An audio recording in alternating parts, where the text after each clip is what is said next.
28 मार्च 1979 three mile island पर nuclear reactor में एक जबरदस्त धमाका होता है। साइंटिस्ट एक्सपर्ट किसी को भी कुछ नहीं पता कि ये धमाका क्यों हुआ और अब क्या करना चाहिए। यह दुर्घटना परमाणु ऊर्जा के वैश्विक विकास में बहुत बड़ा टर्निंग पॉइंट साबित हुआ। इसके वजह से केवल अमेरिका में ही 51 परमाणु रिएक्टर प्रोग्राम रद्द किए गए।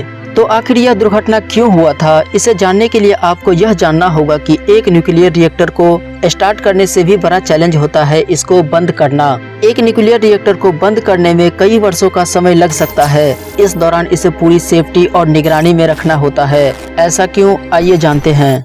न्यूक्लियर रिएक्टर में यूरेनियम 235 को इस्तेमाल में लिया जाता है जो चेन रिएक्शन सस्टेन करते हैं। मतलब कि जैसे ही इसके एक अणु में रिएक्शन होगा तो इससे एनर्जी निकलेगा और साथ में 3 न्यूट्रॉन भी निकलेंगे जो यूरेनियम 235 के और भी अणु को अनबैलेंस करेगा, जिससे उससे भी एनर्जी निकलेगा और 3 न्यूट्रॉन निकलेंगे जो और भी यूरेनियम 235 को अनबैलेंस करेगा और यहाँ से यह चेन रिएक्शन स्टार्ट हो जाएगा। इस प्रोसेस को न्यूक्लियर फ्यूजन बोला जाता है।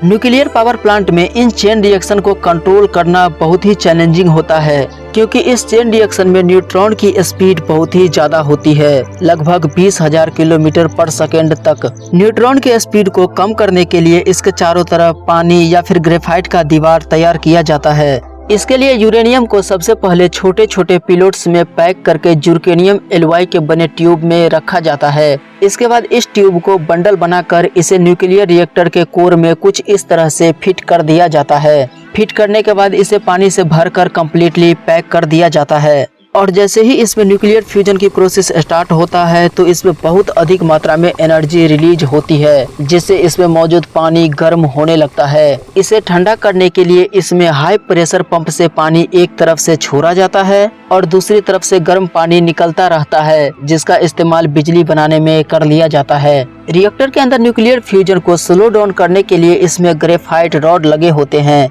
और जैसे ही इस रॉड को रिएक्टर के अंदर इंसर्ट किया जाता है तो ये रॉड फ्यूजन से निकलने वाले न्यूट्रॉन को एब्जॉर्ब करने लगते हैं, जिससे फ्यूजन स्लो डाउन होने लगता है। लेकिन इससे रिएक्शन केवल स्लो डाउन होते हैं और यह तब तक पूरी तरह से बंद नहीं होते हैं जब तक इसमें मौजूद सभी यूरेनियम फ्यूज नहीं हो जाते हैं। और रिएक्शन स्लो डाउन होने के वजह से इसमें मौजूद सभी यूरेनियम को फ्यूज होने में 5 से 6 वर्षों का समय लग जाता है और इस दौरान इसके कूलिंग के लिए लगे पंप एक पल के लिए भी बंद नहीं होने चाहिए, नहीं तो इसके कोर का टेम्परेचर बढ़ने के वजह से इसका कोर मेल्ट हो जाएगा और इसमें जबरदस्त ब्लास्ट होगा। और कुछ यही हुआ था 3 माइल आइलैंड पर। प्रॉपर कूलिंग नहीं होने के वजह से रिएक्टर का कोर मेल्ट हो गया और इसमें जबरदस्त ब्लास्ट हुआ, जिससे भीषण एनर्जी और रेडिएशन निकला।